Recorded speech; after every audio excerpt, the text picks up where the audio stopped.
सर्वशक्तिमान है मेरा प्रभु, संभव है सब कुछ उसके लिए। सर्वशक्तिमान है मेरा प्रभु। इस उत्पत्ति 17 अध्याय पहले वचन, जब अब्राहम 99 वर्ष का हो गया तब यहोवा ने उसको दर्शन देकर कहा, मैं सर्वशक्तिमान ईश्वर हूँ, मेरी उपस्थिति में चल और सिद्ध होता जा। परमेश्वर के नाम की महिमा। हमारा परमेश्वर अब्राहम को दर्शन देते हुए अपने आप को सर्वशक्तिमान परमेश्वर हो करके प्रकट करता है। हमारा परमेश्वर सर्वशक्तिमान परमेश्वर है। सर्वशक्तिमान का मतलब होता है सारी चीजों के ऊपर सामर्थ्य रखने वाला। जो चीजें किसी दूसरों के लिए असंभव है उसको संभव बनाने वाला, हर बातों के ऊपर सामर्थ्य रखने वाला, शक्ति रखने वाला, उसे ही बोलते गए सर्वशक्तिमान ईश्वर। तो परमेश्वर ने अब्राहम को दर्शन देकर बोला, मैं सर्वशक्तिमान परमेश्वर हूँ, मेरी उपस्थिति में चल। और फिर अब्राहम ने इस बात के ऊपर विश्वास किया और जैसा परमेश्वर चाहता था उसके सम्मुख रहकर वैसे वो जीवन बिताकर वो सिद्ध बनते गया। उसके बाद परमेश्वर ने उसके बेटे इसहाक से भी बातें की और इतना ही नहीं, उसके बाद अब्राहम के पोते याकूब से भी यही बात परमेश्वर ने किया। अब उत्पत्ति की किताब 28वें अध्याय में मानते हैं और वहां पर जब याकूब भागते रहता है अपने मामा के घर पे, तब परमेश्वर उसको दर्शन देता है और वहां पर परमेश्वर क्या कहता है जरा पढ़ेंगे 28 अध्याय और उसका पिता उसको क्या कहता है जरा पढ़ेंगे 28 अध्याय और उसका 3रा वचन हम पढ़ेंगे। सर्वशक्तिमान ईश्वर तुझे आशीष दे और पर्वत करके बढ़ाए और तू राज्य राज्य की मंडली का मूल। परमेश्वर के नाम के महिमा। और यहाँ पर परमेश्वर कहता है उत्पत्ति 28 अध्याय 3रा वचन, सर्वशक्तिमान ईश्वर तुझे आशीष दे और फलवंत करके बढ़ाए और तू राज्य राज्य की मंडली का मूल हो। परमेश्वर के नाम की महिमा हो। यहाँ पर ये बात बोलने वाला इसहाक है, अब्राहम का बेटा। जैसे परमेश्वर ने अब्राहम को दर्शन देकर बोला कि मैं सर्वशक्तिमान ईश्वर हूं, उसी रीति से उसने अपने बेटे अब्राहम के बेटे इसहाक को भी दर्शन देकर बोला कि मैं सर्वशक्तिमान परमेश्वर। तो जैसे परमेश्वर ने अब्राहम को इसहाक को दर्शन देकर बोला मैं सर्वशक्तिमान परमेश्वर हूं, उसने याकूब से भी बातें की। और ये बात हम निर्गमन की किताब उसका 6 अध्याय 2 वचन में देख सकेंगे। निर्गमन की किताब उसका 6 अध्याय। परमेश्वर ने मूसा से कहा, मैं यहोवा हूँ, मैं सर्वशक्तिमान ईश्वर के नाम से अब्राहम, इसहाक और याकूब को दर्शन देता था, परंतु यहोवा के नाम से मैं उनमें प्रकट न हुआ। हाँ, निर्गमन 6 अध्याय 3 वचन में, मैं सर्वशक्तिमान ईश्वर के नाम से अब्राहम, इसहाक और याकूब को दर्शन देता। यहाँ पर परमेश्वर हमसे कहता है मूसा के माध्यम से कि हमारा जो पुरखा था अब्राहम, उसका बेटा इसहाक और इसहाक का बेटा याकूब, इनको परमेश्वर सर्वशक्तिमान ईश्वर के नाम से दर्शन देता था, बातें करता था। उन पर वो प्रकट करके दिया कि मैं सर्वशक्तिमान ईश्वर हूं,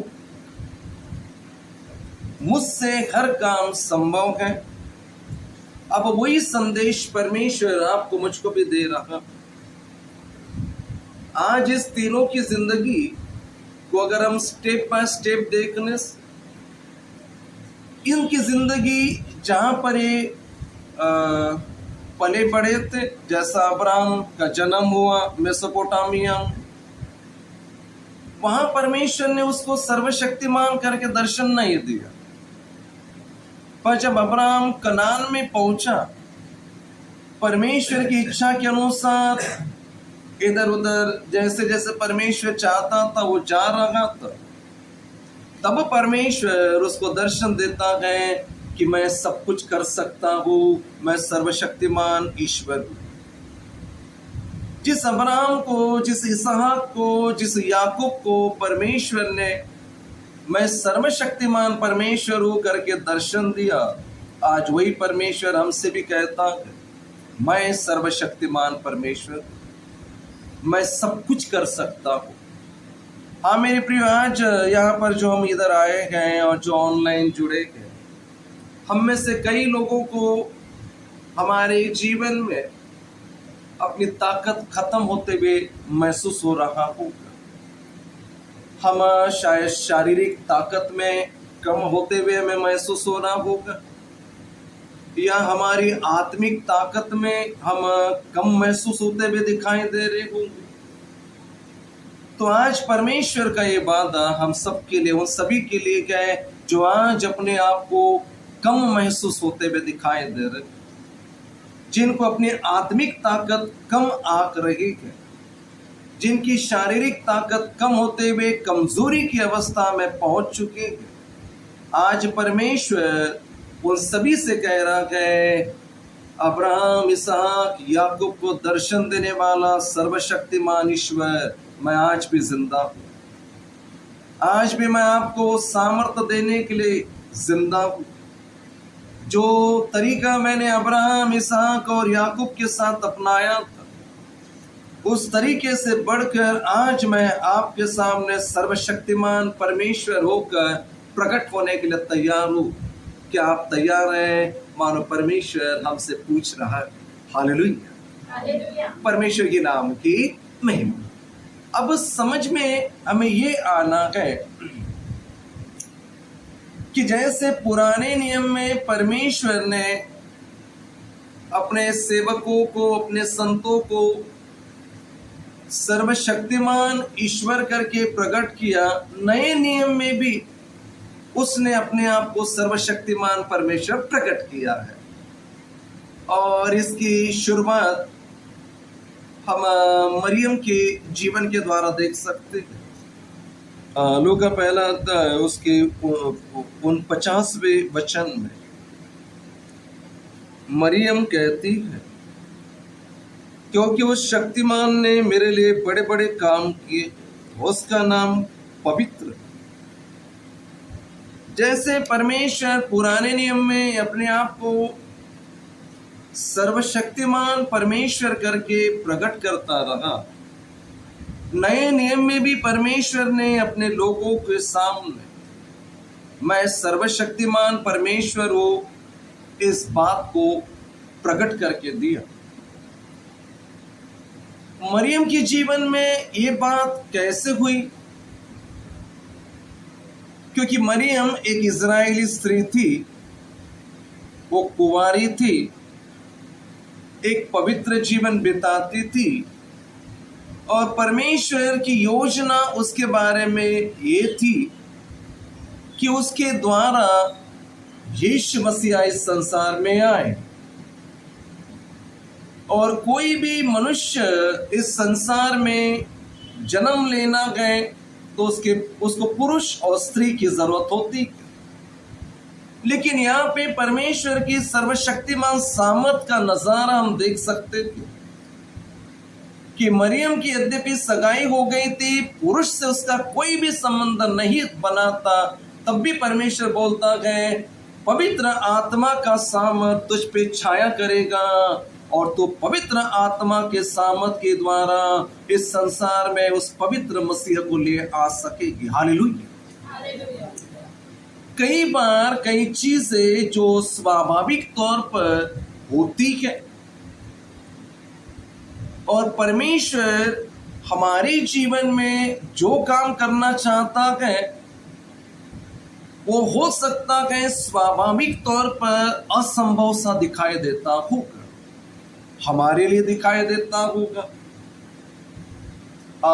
हमारे बारे में दूसरे मनुष्यों को वो चीज असंभव से दिखाई देती होगी, लेकिन परमेश्वर ने ठान लिया और वो अपनी सर्वशक्तिमान सामर्थ प्रकट करना चाहता है, तो स्वाभाविक जो बातें हैं उससे बढ़कर वो अपना सामर्थ वहां पे प्रकट करता है और मरियम के जैसे हमारे द्वारा यीशु को इस संसार में प्रकट करता है। हालेलुया, परमेश्वर की नाम की महिमा।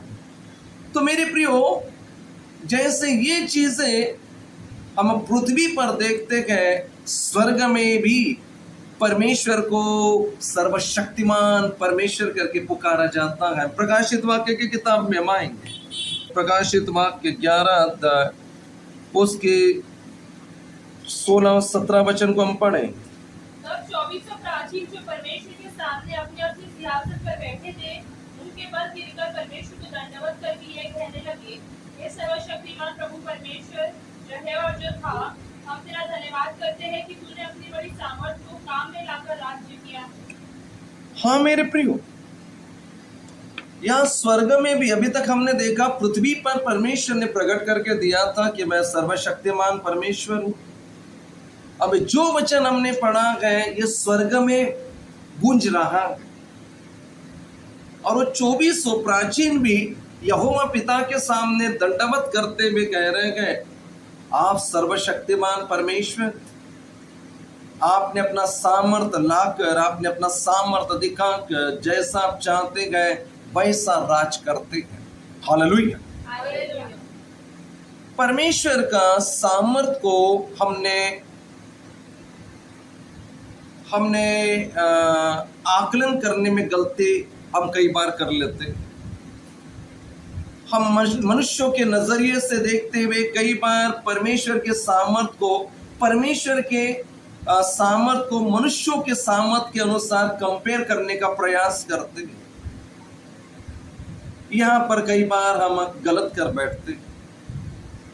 परमेश्वर का सामर्थ का नजारा हमें तभी समझ में आएगा जब हमें सृष्टि की रचना को जब हम समझेंगे। हमें सृष्टि की रचना के बारे में समझने से, यहाँ पर अगर कोई एक व्यक्ति घर बनाता है तो उसको दिखाई देने वाली ईंटा वो लाएगा, दिखाई देने वाला सीमेंट लाएगा, दिखाई देने वाला सरिया लेगा और उसके द्वारा फिर वो घर बनाएगा।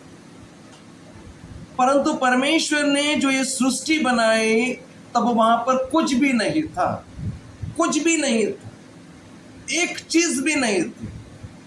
हम मनुष्य कुछ चीजें हमारे सामने दिखती, अवेलेबल रहती, वो चीज हम खरीदते और बना सकते। लेकिन परमेश्वर की सर्वशक्तिमान सामर्थ हम मनुष्यों से मानो करोड़ों गुना बढ़ी है या अरबों गुना बढ़ी है, ऐसा ही मैं कह सकता हूँ। जहां पर कुछ नहीं वहां पर वो रचता है, जहां पर कोई भी वस्तु नहीं थी वहां पर वो रचता है। ये संसार, ये ब्रह्मांड इतना बड़ा है कि इसकी कल्पना करना हम मनुष्यों के बस की अब बात नहीं रही। साइंटिस्ट लोग भी अब थक चुके हैं। जितना वो आगे बढ़ते जा रहे हैं, पहले सोचते थे कि अपनी जो गैलेक्सी है वो एकमात्र है करके, ऐसा उनको लगता था, कितनी बड़ी विशाल गैलेक्सी है करके, जिसे आकाशगंगा बोला जाता है। अब जैसे जैसे वो सर्च करते जा रहे हैं, वैज्ञानिकों का मानो दिमाग घूमते जा रहा है और उनको अभी पता लग रहा है कि इस आकाशगंगा के समान और भी ऐसी अनगिनत आकाशगंगाएं इस ब्रह्मांड में गए और उसके कई ऊपर परमेश्वर है। तो मेरे प्रियो, आकाशगंगा का मापन तो अपन नहीं कर सकते, लेकिन जिस पृथ्वी पर अपन रहते हैं कम से कम उसके बारे में अपन जानकारी हासिल कर सकते। आज इस पृथ्वी पर जो ये पृथ्वी है, परमेश्वर की सर्वशक्तिमान का सामर्थ का नजारा देख लीजिए। इस पृथ्वी को परमेश्वर ने ऐसे बनाया कि मान के चलते थोड़ा सा भी मेजरमेंट गड़बड़ हो जाता तो या तो पृथ्वी जल के खाक हो गई रहती, या पृथ्वी का मेजरमेंट थोड़ा सा भी गड़बड़ हो गया होता या झुक गया होता, या तो पृथ्वी बर्फ का गोला बन गई होती। इसका उदाहरण अपन अय्यूब की किताब में देखिए। इस अय्यूब 38वें अध्याय में 4, 5, 6 वचन में प्रभु बोलता, जब मैंने पृथ्वी की नींव डाली तब तो कहा था, मतलब पृथ्वी की नींव परमेश्वर ने डाला, उसकी नाप किसने ठहराया, मतलब परमेश्वर ने उसका मेजरमेंट ठहराया, उसका नाप ठहराया कि पृथ्वी कितनी बड़ी होना चाहिए, उसका क्या व्यास होना चाहिए, कितना वो चौकोर होना चाहिए या गोल होना चाहिए या अंडाकार होना चाहिए, परमेश्वर ने ठहराया। आपको मैं वैज्ञानिक तरीके से बताने से आपको बताना चाहता हूं, पृथ्वी थोड़ी सी झुकी हुई और एकदम एग्जैक्ट लेवल पे झुकी हुई। वैज्ञानिकों के अनुसार पृथ्वी जिस अक्ष पर या जिस इस पर टिल्ट है, झुकी हुई है, अगर थोड़ा सा भी गड़बड़ी हो गई थी उस मेजरमेंट में तो पृथ्वी सूर्य की गर्मी से राख होकर जल गई होती, या थोड़ा सा भी इधर झुकी रही थी तो ठंडे की वजह से वो बर्फ का गोला बन गई। मतलब आप देखिए, परमेश्वर ने ना तो पृथ्वी को जलने दे रहा है और ना ही पृथ्वी को बर्फ का गोला बनने दे रहा है। मतलब कितना एग्जैक्ट मेजरमेंट परमेश्वर ने ठहरा के रखा है। यही उसकी सर्वशक्तिमान ताकत का नजारा अपन देख सकते हैं। Hallelujah, hallelujah. इतना ही नहीं, इस पृथ्वी के बारे में, क्योंकि हम तो आकाश गंगा की बात करना हमारे बलबूते की बात नहीं, वैज्ञानिक भी थक गए, तो अभी हम वो उस लेवल पे नहीं जा पा रहे। जिस पृथ्वी पर हम रह रहे कम से कम उसके बारे में देख सकते हैं। अय्यूब 26:7, वह उत्तर दिशा को निराधार फैलाए रहता है और बिना टेक पृथ्वी को लटकाए रखता है। यहाँ पर इस अय्यूब 26वें अध्याय 7वें वचन में अय्यूब को परमेश्वर ने प्रकाशन दिया और वो कहता है कि वह उत्तर दिशा को निराधार फैलाए रहता है और बिना टेक पृथ्वी को लटकाए रखता है। बिना टेक पृथ्वी को लटकाए रखता। जो बच्चे गए, जो पढ़े लिखे बच्चे, उनको तो पता है कि पृथ्वी ग्रेविटेशन फोर्स की वजह से लटकी हुई है, गुरुत्वाकर्षण की वजह से लटकी हुई है, गिर नहीं रही। और इस बात को जब अय्यूब किसी वैज्ञानिक तरीके को नहीं जानता था, गुरुत्वाकर्षण क्या होता उसको अय्यूब को पता नहीं, तभी परमेश्वर ने अपना सर्वशक्तिमान परमेश्वर मैं हूं करके अय्यूब के उस समय प्रकट करके दिया कि मैं पृथ्वी को बिना टेक लटकाए रखता हूं। आज भी पृथ्वी पर इतना भार है, इतना सब कुछ है, लेकिन पृथ्वी गिर नहीं रही। पृथ्वी को संभाल के रखने का सामर्थ्य परमेश्वर के पास है। हाँ मेरे प्रिय, हालेलुया।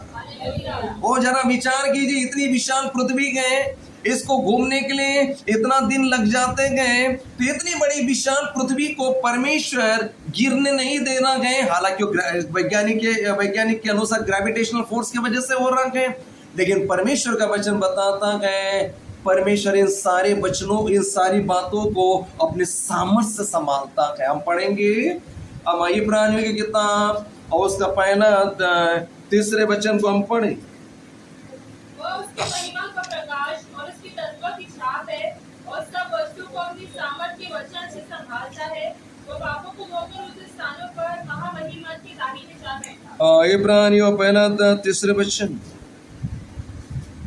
वह उसकी महिमा का प्रकाश और उसके तत्व की छाप है और सब वस्तुओं को अपनी सामर्थ के वचन से संभालता। यहाँ पर आप देख सकते हैं वो सब वस्तुओं को अपनी सामर्थ के वचन से संभालता। हाँ मेरे प्रियो, यहाँ पर बाइबल का परमेश्वर कहता है कि सारी वस्तुओं को, चाहे पृथ्वी गिर नहीं रहे, चाहे आकाश के तारे गिर नहीं रहे, वो पृथ्वी से भी बड़े बड़े हैं, इन सारी बातों को परमेश्वर अपने सामर्थ के वचन के द्वारा संभाल के रख रहा है। हालेलुया। हालेलुया। मतलब परमेश्वर जो कहता है कि मैं सर्वशक्तिमान परमेश्वर हूं, मतलब वो जो सर्वशक्तिमान परमेश्वर है उसका सामर्थ उसके वचन में छिपा हुआ, क्योंकि इस वचन में यही दर्शाया कि वो सारी वस्तुओं को जो संभाल के रख रहा है अपने सामर्थ के वचन के द्वारा संभाल के रख रहा है। इसलिए बताने का तात्पर्य ये है परमेश्वर क्यों अब्राहम, इसहाक, याकूब को, उसके बाद अय्यूब को, बाद में हम देखते कई लोगों को, मरियम को, और नए नियम में कई लोगों को परमेश्वर ने प्रकट किया कि मैं सर्वशक्तिमान ईश्वर हूं। मतलब परमेश्वर हमें बताना चाहता है कि जो चीज मनुष्य से संभल नहीं सकती, जो चीज मनुष्यों के ताकत से बाहर है, वो कर नहीं सकता, संभाल नहीं सकता, परमेश्वर कहता है मैं मेरे वचन के सामर्थ के द्वारा उसको संभाल के दिखाता हूं। आज परमेश्वर के सेवकों के जीवनों में, विश्वासियों के जीवनों में, अन्य जातियों के जीवन में ऐसी कई परिस्थितियां उद्भव हो चुकी हैं जो उनको संभालना नहीं जम रहा। हाँ मेरे प्रियो, आज कई परिवारों में इतनी ज्यादा आर्थिक समस्या हो गई कि उनको संभालना नहीं जम रहा कि कैसे करें, कहां से अरेंजमेंट करें। कई लोगों की परिस्थितियां इतनी बिगड़ चुकी हैं कि वो भी हाथ से बाहर जा चुकी हैं, उन्हें समझ नहीं आ रहा कि कैसे उसको संभाला जाए, क्या किया जाए, क्या करके हम संभालें। आज परेशानियां इतनी बढ़ चुकी हैं, मुसीबतें इतनी बढ़ चुकी हैं, इतनी विपत्ति बढ़ चुकी हैं कि कई बड़े बड़े ज्ञानी लोगों को समझ में नहीं आ रहा है कि इसको संभाला जाए तो कैसे संभाला जाए।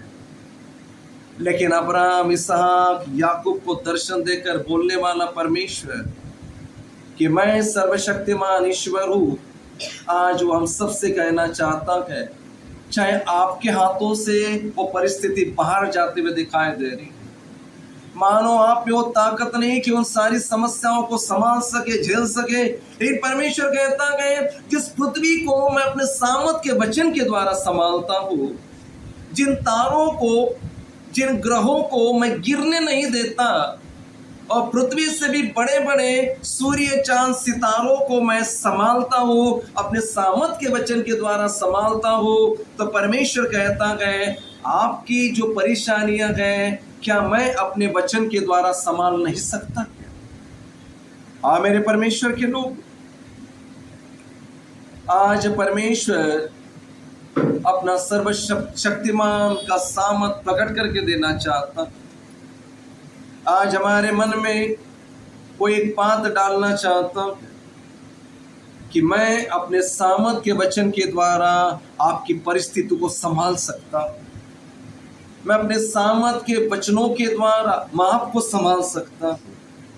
कई बार बड़े बड़े लोग गिरने की अवस्था में आ जाते, जो पहले परमेश्वर में आगे थे वो पीछे होते जा रहे हैं। प्रभु यीशु मसीह ने पहले से चेतावनी भी दे के रखा कि जो पहले होंगे वो पिछले बन जाएंगे, जो पिछले होंगे वो पहले होंगे। जो पहले प्रभु के लिए मानो जान देने के लिए तैयार थे, जो प्रभु के लिए दौड़ने के लिए तैयार थे, जो प्रभु के लिए रात दिन एक साथ करने के लिए तैयार थे, आज उनके जीवन में बहुत बड़ा बदलाव आते हुए दिखाई दे रहा। आज कहीं ना कहीं वो पीछे होते हुए दिखाई दे रहे, आज कहीं ना कहीं वो गिरते हुए दिखाई दे रहे, मानो समस्याओं में गिर रहे होंगे, प्रार्थना की कमी की वजह से मुसीबतों में गिर रहे होंगे, या डेडिकेशन नहीं रहने की वजह से मानो ऐसा हो सकता है परमेश्वर की नजर से भी गिर रहे होंगे। पर आज परमेश्वर हमसे कहना चाहता हूं, मैं सर्वशक्तिमान परमेश्वर, जैसे मैं पृथ्वी को और बड़े बड़े चीजों को अपने सामर्थ के वचन के द्वारा संभालता हूँ, परमेश्वर बोलता है मैं आपको भी संभाल लूंगा, आपको मैं गिरने नहीं दूंगा, आपकी परिस्थितियों को मैं संभाल लूंगा, और अपने सामर्थ के वचन के द्वारा मैं आपको संभाल लूंगा, ऐसा परमेश्वर हमसे कहता है। हालेलुया, परमेश्वर के नाम की महिमा हो।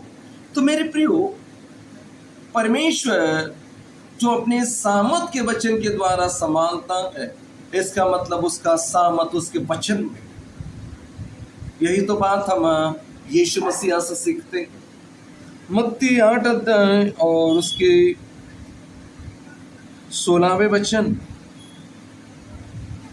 जब संध्या हुई तब वे उसके पास बहुत से लोगों को लाए जिनमें दुष्ट आत्माएं थी, और उसने उन आत्माओं को अपने वचन से निकाल दिया और सब बीमारों को चंगा किया।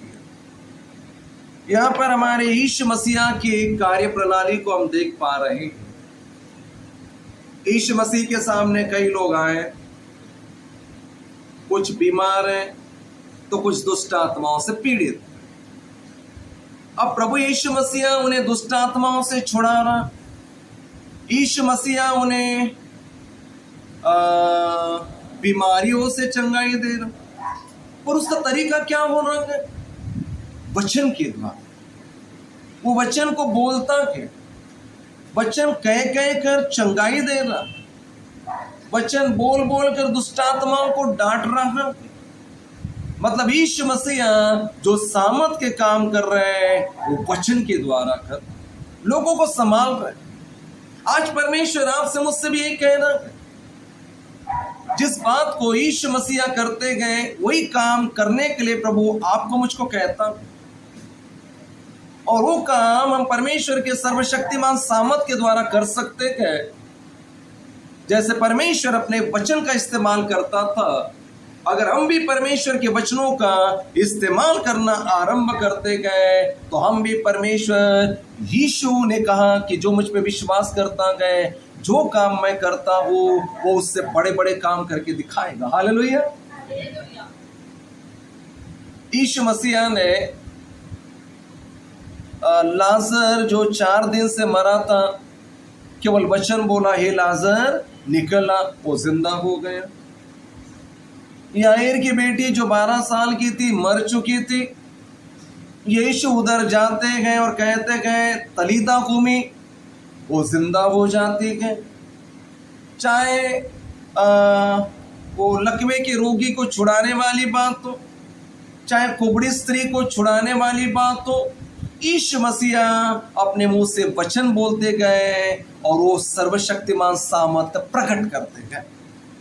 आज परमेश्वर आपको मुझको इस्तेमाल करना चाहता। उसने बीते दिनों में अब्राहम को इस्तेमाल किया और बुढ़ापे में उसको निज पुत्र दे दिया, अपनी सर्व सामर्थ प्रकट करके दिया। उसने इसहाक के ऊपर प्रकट किया, उसने याकूब के ऊपर प्रकट किया। अब परमेश्वर हमसे भी चाहता है कि जैसे पुराने समय के उन संतों ने, उन पवित्र लोगों ने परमेश्वर के सर्वशक्तिमान सामर्थ को निहारा, अपने जीवन में लागू किया और अपने जीवन के द्वारा प्रकट किया, अब नए नियम का परमेश्वर आपसे मुझसे भी वही उम्मीद करता। अब नए नियम का परमेश्वर यहोवा आपसे मुझसे भी यही चाहता है कि हम परमेश्वर के सर्वशक्तिमान सामर्थ को प्रकट करें अपने जीवन के द्वारा। हालेलुया, परमेश्वर के नाम की महिमा।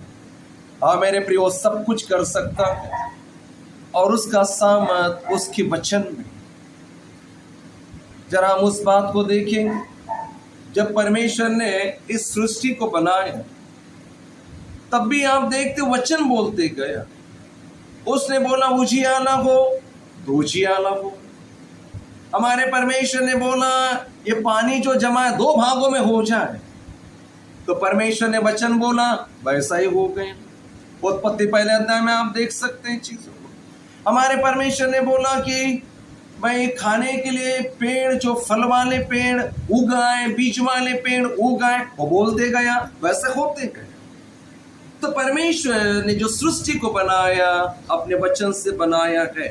इब्रानी 11:3 वचन हम देख सकें, विश्वासी से हम जान जाते हैं कि सारी सृष्टि की रचना परमेश्वर के वचन के द्वारा हुई है, पर यह नहीं कि जो कुछ देखने में आता है वो देखी भी वस्तुओं से बना। हमारा घर जो बना है, आपका घर बना है, वो देखी हुई वस्तुओं के द्वारा बना, पर परमेश्वर ने जो सृष्टि बनाई है, जो चीज थी नहीं वहां पर उसने रचा। आज भी परमेश्वर यही बात हमारे जीवन में करता।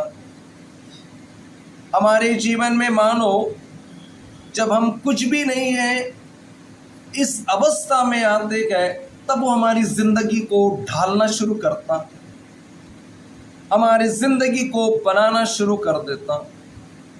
मैं घटना आपको बताना चाहता हूं। परमेश्वर का एक सेवक अपनी पत्नी और 5 बच्चों के साथ विश्वास से परमेश्वर की सेवा करने के लिए निकल गया। और विश्वास से सेवा करना मतलब विश्वास है कि परमेश्वर सब कुछ करेगा, पर कब करेगा इसका कोई पता नहीं रहेगा, आपको विश्वास करना पड़ेगा। उस सेवक की पत्नी बखूबी जानती थी कि विश्वास की जिंदगी बिताना इतना आसान नहीं। फिर भी उसने अपने पति को बोला, परमेश्वर आपको जो कहता है आप कर लीजिए, मैं आपका साथ दूं। तो उस सेवक को हियाव आया। छोटे छोटे 5 बच्चे थे और विश्वास से उन्होंने सेवा करना आरंभ परमेश्वर की ओर से, क्योंकि परमेश्वर ने बोला तो विश्वास से चल। धीरे धीरे, क्योंकि उनकी कोई कलीसिया नहीं थी, जिस कलीसिया के वो पास्टर थे वहां से सैलरी मिलती थी, उन्होंने छोड़ दिया। अब नए सिरे से शुरू करना है। घूम रहे, प्रचार कर रहे गए, कोई मिलता, कोई सुनता, कोई नहीं सुनता। कलीसिया अभी भी खड़ी नहीं हो पा रही। धीरे धीरे उनके पास जो भी जमा पूंजी थी, धीरे धीरे खत्म होते जा रही। अब एक समय ऐसा आ गया कि उनके पास अभी कुछ भी नहीं बचा और उनकी बड़ी बेटी का एडमिशन स्कूल में करना था, या कुछ तो भी चीज थी। वो बड़ी बेटी का एडमिशन या बच्चों का एडमिशन, 5 बच्चे थे, थोड़े बड़े बड़े होते जा रहे थे, अब उसका एडमिशन शायद करना था। अब इनके पास पैसा नहीं, ये प्रार्थना कर रहे, दोनों पति पत्नी प्रार्थना कर रहे, बच्चे प्रार्थना कर रहे, प्रभु हमारे पास कुछ भी नहीं है, अभी प्रभु ये करना है, एडमिशन करना है, क्या किया जाए, क्या करूं। रो रहे, प्रार्थना कर रहे, उपवास ले रहे। स्वाभाविक तौर पे वही तो करते हैं हम लोग, रोते गए, प्रार्थना करते, उपवास करते। जब वो कुछ दिन बीत गए यही प्रार्थना करते हुए, जब कुछ दिन बीत गए, तब परमेश्वर ने परमेश्वर के दास को बोला, तूने तेरी बड़ी बेटी का जो फिक्स डिपॉजिट किया ना, उसको तोड़। आप मेरी बात को सुन रहे हैं? आप सोचेंगे परमेश्वर कितना कठोर है। क्या बोला परमेश्वर ने? क्या मुझे सुना कि नींद में थे?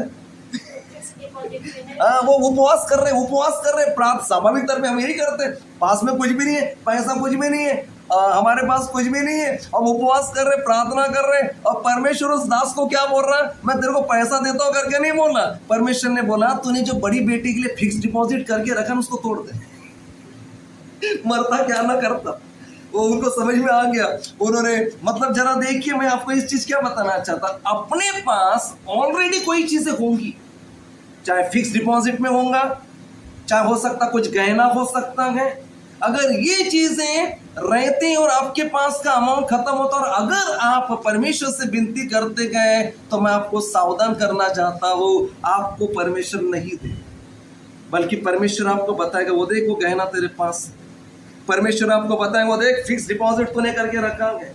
परमेश्वर हो सकता किसी को बताए तेरे नाक की नथनी है, मानो किसी को बोलेगा तेरे हाथ का कंगन है। हाँ मेरे प्रिय, परमेश्वर की कार्य प्रणाली देखिए। उस दास को समझ में आ गया, उसने बेटी का फिक्स डिपॉजिट तोड़ दिया, क्योंकि वो विश्वास से चल रहा है। फिक्स डिपॉजिट तोड़ दिया, जो उस समय की जरूरत थी पूरी हो गई। लेकिन उसके बाद फिर वही, क्योंकि कलीसिया खड़ी नहीं हुई है, कोई कभी देता है, कोई नहीं देता है, 1-2 व्यक्ति मिल रहे, कोई भी दशमांश देने वाले नहीं। अब फिक्स डिपॉजिट भी चला गया, फिर पैसों की मांग। अब परमेश्वर से प्रार्थना किया, प्रभु बेटे का फिक्स डिपॉजिट भी टूट गया है, अब तो मेरे पास कुछ भी नहीं, तू जानता है। उसके बाद परमेश्वर ने उसको आशीष देना शुरू किया। उसके मतलब है, मैं आपको क्या बताना चाहता हूं, परमेश्वर मुझे याद क्यों दिला रहा है ये चीजें। जब आपके पास सारी चीजें खत्म हो जाती है, जब आपके पास के सारा चीज, चाहे फिक्स डिपॉजिट चाहे कोई भी चीज है, जब वो पूरा खत्म हो जाता है और आपको लगता मेरे पास कुछ भी नहीं बचा, जहां पे कुछ नहीं, फिर वहां से परमेश्वर रास्ता खोलता। हालेलुया। ओ मेरे प्रिय, परमेश्वर कहता मैं सर्वशक्तिमान ईश्वर हूं। आज परमेश्वर के सामर्थ को हम कई बार गलत आकलन कर लेते हैं। हम परमेश्वर को बोलते प्रभु मैं मांग तो रहा हूं, मैं तुझसे मांग रहा हूं, पर तू मुझे देता नहीं। परमेश्वर ऐसा कठोर नहीं। परमेश्वर जिसकी जो जरूरत है वो देता है। एक बात का मैं अपनी खुद की बात बता रहा हूं। जब अगर मुझे भी इस समस्याओं का सामना करना पड़ता है, अभी रिसेंटली मेरे पास ऑलमोस्ट कुछ भी नहीं बचा और परमेश्वर को पता था मेरे पास तो बाकी की कोई चीजें है ही नहीं, कोई फिक्स डिपॉजिट नहीं, कुछ नहीं है। परमेश्वर ने फिर एक दिन बोला तेरे पास कुछ कमी है। मैं मतलब प्रभु ने अपने तरीके से मेरे को बोलता मैं तुझको कुछ दूंगा करके। वाकई नहीं था, बचा ही नहीं। मतलब किसी को ऑनलाइन पेमेंट करने के लिए भी मानो वो मिनिमम अमाउंट रखता है, वो तक नहीं बच पा रहा था। परमेश्वर ने बोला हाँ तेरे पास कुछ कमी है, मैं तेरे को कुछ दूंगा, और उसने दिया। मैं आपको एक चीज और बताना चाहता हूं। आप जानते हैं क्योंकि अभी संदेश कई लोगों तक अभी पहुंचाना जरूरी है, और उसके लिए मेरे पास कोई अच्छा कैमरे वाला वो चीज नहीं था। मैं प्रभु से प्रार्थना शुरू कर दिया। मैंने उसके लिए सोचा भी कि मैं कुछ महीने पैसे जमा करूंगा, मैं कुछ जमा करूंगा, और कुछ महीने पैसा जमा कर मैं एक आध इंस्टॉलमेंट में एक आध लोगों तक वचन पहुंचना चीज लेकर फोन मुझे लेना है करके। मेरे प्रियो पैसे बाकी मेरे पास नहीं थे। मेरी पत्नी से मैंने बात किया, पत्नी ने हाथ खड़ा कर दिया, मेरे पास काफी अभी इस बार ऐसे अभी कुछ नहीं बचा है, और बाकी उसके पास नहीं बचा था। क्योंकि अभी तक जितने भी फोन्स मुझे मिले थे सब किसी ने किसी मुझे दिए थे। फिर मैं परमेश्वर से प्रार्थना करने लगा, जो कुछ भी डिपॉजिट कमा करने लगा, और परमेश्वर का धन्यवाद हो, एक दिन आया परमेश्वर ने खुद बोला तू ले करके बोला, और परमेश्वर का धन्यवाद हो, परमेश्वर ने मुझ पे दया दिखाया, और परमेश्वर ने एक चीज लेने के लिए मुझे अनुग्रह दिया, रास्ता खोला। इसलिए परमेश्वर को धन्यवाद है। तो मैं क्यों ये बताना चाहता हूँ, जहां पर कुछ भी नहीं, वाकई मेरे पास कुछ नहीं। कई लोगों को लगता होगा ये कैसा सेवक है, दूसरों की मदद करने के लिए भी हाथ आगे नहीं बढ़ता। मेरे प्रियो, कई बार मेरी अवस्था ऐसी हो गई। मानो आप जानते हैं छत्तीसगढ़ के सेवक को इतना पैरालिसिस का अटैक हो गया, लेकिन पर्सनल तौर पर उसको मदद करने के लिए भी मेरे पास अमाउंट नहीं था। पर्सनल तौर पर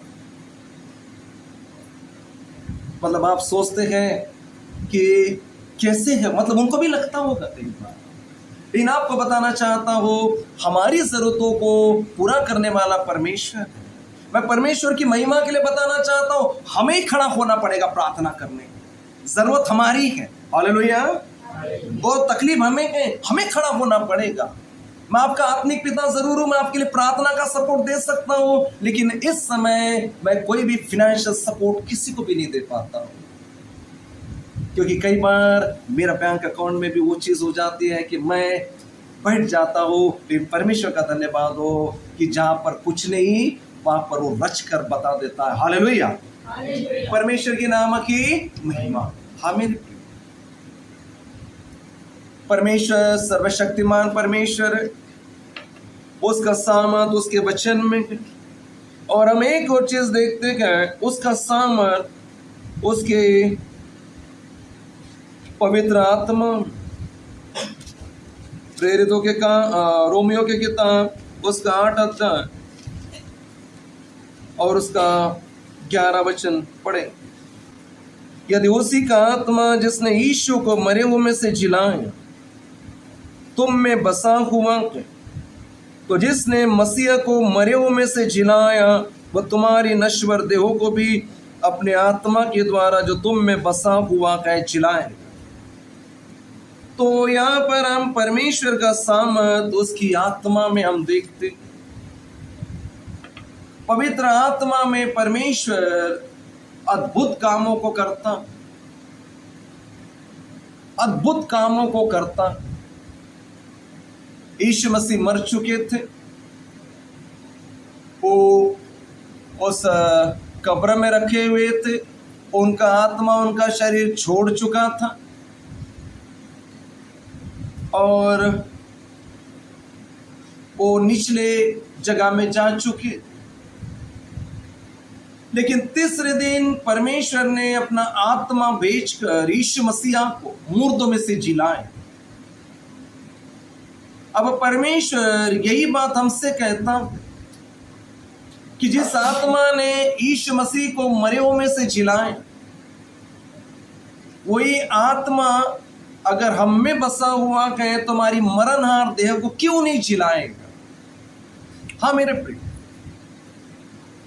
वो पवित्र आत्मा हम में बसा हुआ है तो हमारी मरणहार देह को वो अवश्य ही जिलाएगा। अब हमारी मरणहार देह को जिलाना है मतलब क्या करना है। पहली बात, अगर शरीर में कोई बीमारी है, कोई कमजोरी है, व्याधि है, तो पवित्र आत्मा के सामर्थ में भरने से आपके वो बीमारी के बंधन टूट जाते। इसको एक घटना के द्वारा आपके सामने रखना चाहता हूं, जो मैं पहले भी बता चुका हूं। केरल में एक घटना घटी है। एक बहुत अच्छे विश्वासी, बुजुर्ग हो गए, कमजोर हो गए और मरने की अवस्था में आ गए और लोगों ने सोच लिया कि अभी वो कुछ दिन में मर जाएंगे, क्योंकि खाना पीना बंद हो गया, कमजोर हो गए। एक दूसरे रूम में खटिया पर लेटे थे। तो परिवार वालों ने सोचा कि वो भी मसीह लोग थे, उन्होंने सोचा कि हम अपने घर में एक प्रार्थना मीटिंग रखेंगे और परमेश्वर के नाम की महिमा हो। तो उस बुजुर्ग व्यक्ति को दूसरे रूम में रखा गया और इस रूम में मानो परमेश्वर के लोग आए, कलीसिया आई और उन्हें प्रार्थना कर रहे थे और परमेश्वर की आत्मा से भरकर प्रार्थना कर रहे थे। और जब कलीसिया के लोग पवित्र आत्मा में भर भर कर प्रार्थना कर रहे थे, वो पवित्र आत्मा का सामर्थ उस बुजुर्गों को जो दूसरे रूम में था उसको छू लिया और जो मरणासन्न अवस्था में था पवित्र आत्मा के द्वारा जिलाया गया और चलते हुए उस मीटिंग हॉल में आया। हालेलुया। मतलब मैं आपको बताना चाहता हूं, जिस आत्मा ने मसीह को मरे हुए में से जिलाया, वो आत्मा यदि आप में बसा हुआ है, वो पवित्र आत्मा आप में बसा हुआ है और आप पवित्र आत्मा में भरते गए तो आपके शरीर की व्याधियां जा सकती है। हालेलुया। आपके शरीर का दर्द वो पवित्र आत्मा हटा सकता है। अगर आप पवित्र आत्मा में भरेंगे तब ऐसा होता है, नहीं तो पवित्र आत्मा पाने के बावजूद भी अगर आप पवित्र आत्मा में नहीं भरते तो ऐसा नहीं हो पाएगा। ध्यान दीजिए, आप पवित्र आत्मा का अभिषेक पाए हैं, लेकिन अगर आप अन्य भाषा में बातें ही नहीं करते, आप पवित्र आत्मा का अभिषेक पाया गए परंतु आपको ऊंचे स्वर में प्रार्थना करना बुरा लगता है, तब ये व्याधि आपके जीवन से जाएंगी कि नहीं जाएंगी इसकी गारंटी नहीं। परंतु अगर आप पवित्र आत्मा में भरे हुए हैं और आप ऊंचे स्वर में अन्य भाषा में बातें करते हैं, परमेश्वर का आत्मा आपको छूता गए, वो व्याधि जाएगी मतलब जाएगी। अरे जिस आत्मा ने यीशु को मरे हुए में से जिलाया, बाइबल साफ तौर पे चुनौती दे रहा है कि जिस आत्मा ने यीशु को मरे हुए में से जिलाया, फिर आपकी मरणहार देह को क्यों नहीं जिला सकता। अगर आज भी आपकी बॉडी में वो व्याधि है, अगर आज भी आपकी बॉडी में वो तकलीफ है, तो मेरे प्रियो कहीं ना कहीं हम पवित्र आत्मा की उस बात को नहीं मान रहे। हम अभी भी पवित्र आत्मा ने बीते दिनों में बोला था, आपको बताता हूं कि जो मेरे अन्य भाषा को ऊंचे ऊंचे शब्द में बोलता है, आपको अगर मानी याद आ रही हो कि मैंने दी भी अन्य भाषा में जो ऊंचे ऊंचे शब्दों में बातें करता बोलता है, मानो उसके जीवन में अद्भुत काम हो जाता है। हे प्रियो, मैं आपको उत्साहित करने के लिए कहना चाहता हूं, क्यों आप बाकी दिनों के जैसे परेशानी की अवस्था में रहते हैं, अपने शरीरों में उस व्याधियों को सहन करते रहते हैं? अरे पवित्र आत्मा हमारे शरीर में दिया गया, हमारे भीतर है, क्यों नहीं हम अन्य भाषा में बातें करते? जो कोई ऊंचे स्वर में अन्य भाषा में बातें करेगा, जिस आत्मा ने मसीह को मरे में से जिलाया, वो आपको भी जिलाएगा और आप भी एक नई जीवन की चाल चलेंगे। हालेलुया, परमेश्वर की नाम की महिमा। फिर मेरे प्रियो, परमेश्वर का सामर्थ जैसे वचन में है, परमेश्वर का सामर्थ पवित्र आत्मा में है, परमेश्वर का सामर्थ प्रभु भोज की सेवा में। जरा मैं यूहन्ना 6 अध्याय में मान जाए, यूहन्ना 6 अध्याय, और वहां पर हमारे यीशु मसीह क्या कहते हैं, जरा पढ़े। 6 अध्याय, यूहन्ना 6 अध्याय उसका 53-54 वचन। यीशु ने उनसे कहा, मैं तुमसे सच सच कहता हूं कि जब तक तुम मनुष्य के पुत्र का मांस न खाओ और उसका लहू न पियो, तुम में जीवन। जो मेरा मांस खाता और मेरा लहू पीता है, अनंत जीवन उसी का है, और मैं उसे अंतिम दिन फिर जिला उठाऊंगा। अंतिम दिन जिला उठाना मतलब यीशु के आगमन में उठाना। और आप जानते हैं, यीशु के आगमन में उठाया जाना मतलब यीशु बादलों पर आएंगे और हम पृथ्वी पर रहेंगे, और पृथ्वी पर से हमको उड़कर जाना है। उड़कर जाने के लिए, अरे 60-70 किलो का एक आदमी को उड़कर जाना है तो ताकत लगेगी कि नहीं लगेगी? आपका रिस्पॉन्स ही आपको बता रहा था आप कितने ध्यान से वचन सुन रहे। हम पृथ्वी पर है, हमको उड़कर जाना मध्य आकाश में, तो उसके लिए सामर्थ लगता है मेरे को। और इस सामर्थ यीशु मसीह बोलते किसमें गए? प्रभु भोज में। जो मेरा मांस खाता, मेरा लहू पीता, मैं अंतिम दिन उसे जिला उठाऊंगा। हालेलुया। मतलब मेरे प्रियो, जो काम प्रभु का वचन करता है, कुछ काम प्रभु जो अपने सभी काम वचन के द्वारा करता, पवित्र आत्मा के द्वारा करता, प्रभु वही चीजें किसके द्वारा करता है? प्रभु भोज की सेवा में जो उचित रीति से शामिल होता है। जब भी प्रभु भोज की सेवा ठहराई जाती है, उस चीज में जो उचित रीति से शामिल होता है, उसके जीवन में जरूर सामर्थ्य आता है। मैं आपको फिर एक गवाही के द्वारा बताता हूँ, और एक गवाही छत्तीसगढ़ की है। वो व्यक्ति एक स्कूल में प्रिंसिपल है, और उनके पिताजी की तबीयत खराब हो गई, और वो पिताजी की तबीयत इतनी ज़्यादा खराब हो गई कि पैरालिसिस मार गया, और खराब हो गई, बेड पर आ गए। और उन्होंने चर्च के लोगों को बुलाया, मतलब जिस चर्च से वो ताल्लुकात रखते थे उस चर्च के लोगों को बुलाया। उन्होंने जो बताया मैं आपके सामने कहता हूँ। वो व्यक्ति मान लो डेथ बेड पर है, पैरालिसिस आ चुका है, हट नहीं सकता, लास्ट चांस है, मानो बोल नहीं पा रहा, कुछ नहीं पा रहा। अब वो डेथ बेड पे पड़ा है। उन्होंने चर्च के लोगों को बुलाया। चर्च का जो सेवक था वो अपने साथ प्रभु भोज की सामग्री लेके आया, क्योंकि वो तो जा नहीं पा रहा, उठ नहीं पा रहा है। और बताने वाले उस प्रिंसिपल साहब ने मुझे बताया कि जब उस सेवक ने उनको रोटी दिया और दाखरस दिया, बताया जाता, उन्होंने बताया कि वो व्यक्ति जो डेथ बेड पर था वो उठ खड़ा हो गया। हालेलुया।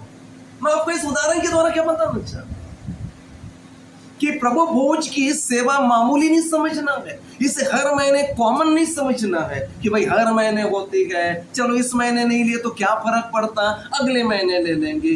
कई लोग धीरे धीरे एक महीना नहीं लेते, उनके अंदर एक आदत आती है, चलो इस महीने भी नहीं लेते, अगले महीने ले लेंगे, अब क्या फर्क पड़ता है। लेकिन आपको बताना चाहता हूँ मेरे प्रियो, अगर आप प्रभु भोज मिस कर रहे हैं, मतलब परमेश्वर की सर्वशक्तिमान ताकत को आप मिस कर रहे हैं। अगर आप प्रभु भोज को, किसी प्रभु भोज को अगर अनजाने में मिस हो रहा, आप कहीं बाहर गांव गए हुए हैं, आपसे बिल्कुल भी आना नहीं जम रहा, और ऐसे अवस्था में अगर आप प्रभु भोज मिस कर रहे हैं तो प्रभु मान लेगा। लेकिन अगर आपके पास आ सकते हैं, या आप दूर रहने पर भी आ सकते हैं, और फिर भी प्रभु भोज को अगर आप मिस कर रहे हैं, तो आप कौन सी सामत को मिस करने जा रहे हैं? जिलाए जाने वाले। यीशु ने क्या बोला? मैं अंतिम दिन उसे जिला उठाऊंगा। मतलब अंतिम दिन मतलब कहां पे? स्वर्ग में जाने वाला सामत। हे मेरे प्रिय, मैं आपको उत्साहित करना चाहता हूं, प्रभु भोज जो हर महीने होता गए वो कॉमन मत लेना। जैसे हर महीने में हम पवित्रता के साथ इस प्रभु भोज में शामिल होते गए, वैसे वैसे यीशु मसीह के आगमन का सामर्थ्य हम हमारे अंदर प्राप्त करते जाते। हालेलुया। अगर आज आपने एक वाणी सुना है तो प्रभु ने बोला मेरे आगमन की तैयारी करो, मेरे आमद की तैयारी करो करके परमेश्वर ने बोला। तो परमेश्वर की आगमन की तैयारी करना मतलब ही हर महीने, मतलब कई सारी चीजों को जो करना है, उसमें से एक चीज है, कई सारी चीजों में से एक चीज ये है कि हर महीना जो प्रभु भोज होता है उसमें अवश्य ही शामिल होना चाहिए। अगर आप छोटी छोटी बातों से इग्नोर करते हैं, आपको लगता है दूर है क्या मैं जाऊं, या आपको लगता है कैसे मैं जाऊं, तो मेरे प्रियो आप कौन सी सामर्थ को निकाल रहे हैं? परमेश्वर ने अब्राहम इसहाक को क्या बोला? मैं सर्वशक्तिमान परमेश्वर। जरा याद कीजिए, अब्राहम ने, वो तो जानता भी नहीं था, लेकिन उस समय आप देखिए मलकीसदक के राजा ने उसके लिए क्या लाया था? रोटी लाया था और दाख मधु लाया था। जरा पढ़ेंगे उत्पत्ति 14-18 वचन। तब शालेम का राजा मलकीसदक जो परम प्रधान ईश्वर का याजक था, रोटी और दाख मधु ले आए। मेरे प्रियो, हमें समझना होगा हमारा परमेश्वर हमारे जीवन में बड़े बड़े काम करना चाहता है, और उसका तरीका बड़ा अद्भुत है। वो वचन के द्वारा हमारे जीवन में काम करना चाहता है, पवित्र आत्मा के द्वारा अपने सर्वशक्तिमान सामर्थ को प्रकट करना चाहता है। मेरे प्रियो, और साथ ही साथ वो प्रभु भोज की सेवा में हमें सहभागी कराकर अपना सर्वशक्तिमान सामर्थ को हमारे जीवन में उंडेलना चाहते हैं। हमने कितनी बार इस सर्वशक्तिमान सामर्थ को मिस कर दिया? क्या हमें पश्चाताप नहीं करना चाहिए? हमने कितनी बार इस बातों को इग्नोर कर दिया? क्योंकि प्रभु भोज में शामिल होना गए तो ऐसे ही नहीं हुआ जा सकता, उसके लिए 3 दिन का उपवास हम लेते, 3 दिन के उपवास की मीटिंग्स में हम शामिल होते गए, और उसके बाद प्रभु भोज की सेवा में हम शामिल होते। अगर आप जवान हैं और उपवास नहीं ले पा रहे हैं तो आप परमेश्वर के सर्वशक्तिमान सामर्थ को मानो नकारते हुए दिख रहे हैं, इसलिए परमेश्वर काम नहीं कर पा रहा। मेरे प्रियो, कई बार हम खुद ही हमारी गलतियों के वजह से या हमारी कमियों के वजह से परमेश्वर के सर्वशक्तिमान सामर्थ को हम खुद नकार देते हैं। लेकिन आज परमेश्वर हमें याद दिला रहा है, जिसने अब्राहम, इसहाक, याकूब को बोला, और जिसने अय्यूब को बोला, वो परमेश्वर कहता है कि आपके जीवन में अगर आप चाहते हैं कि मैं अपना सामर्थ आपके लिए उड़ेलूं, तो प्रभु एक चीज हमें, सुबह मैंने कुछ बातों को बताया, अब उसमें से तो बताना भी मुश्किल है, उसमें से एक बात जो सुबह नहीं बताया मैं सांझ की सभा में बताना चाहता हूँ। अय्यूब की किताब में 42वें अध्याय में मांगते हैं, अय्यूब की किताब 42 अध्याय और 42 नहीं 40 अध्याय, अय्यूब 40 अध्याय उसका पहला और दूसरा वचन पढ़े। फिर यहोवा ने अय्यूब से यह भी कहा, क्या जो बकवास करता है वह सर्वशक्तिमान से झगड़ा करे? जो परमेश्वर से विवाद करता है वो उसका उत्तर दे। जरा एक फाइनली बात मैं कंक्लूड करते हुए कहना चाहता हूँ, हमारा परमेश्वर सर्वशक्तिमान है, लेकिन कई बार हमारी ऐसी अवस्था आ जाती है कि कई लोग परमेश्वर से झगड़ा कर देते हैं। हाँ परमेश्वर से झगड़ा करने का जो अंतिम पर्याय एकदम से नहीं आता। परमेश्वर से कोई भी पहले झगड़ा नहीं करेगा। पहले वो आपस में झगड़ा करते हैं, मतलब आपस में घर में या आस पड़ोस में झगड़ा करते हैं।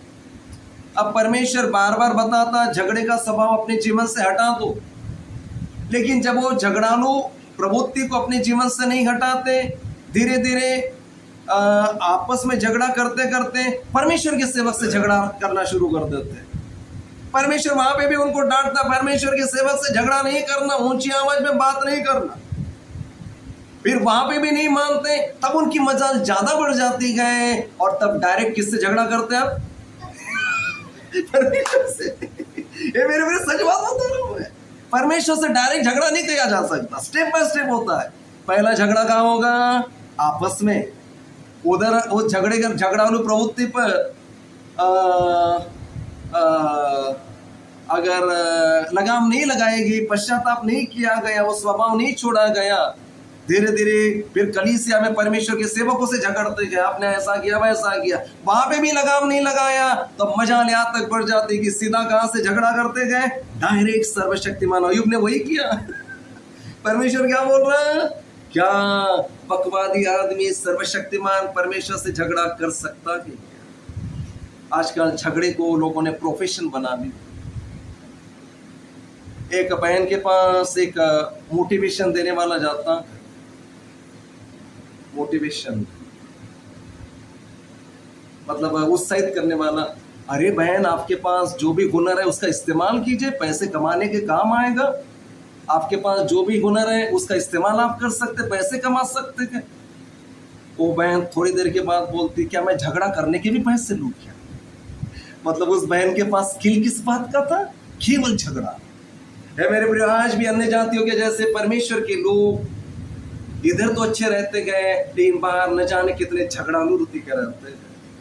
झगड़ालू लोगों की जिंदगी में परमेश्वर का सर्वसामर्थी वो अभिषेक प्रकट नहीं हो पाता।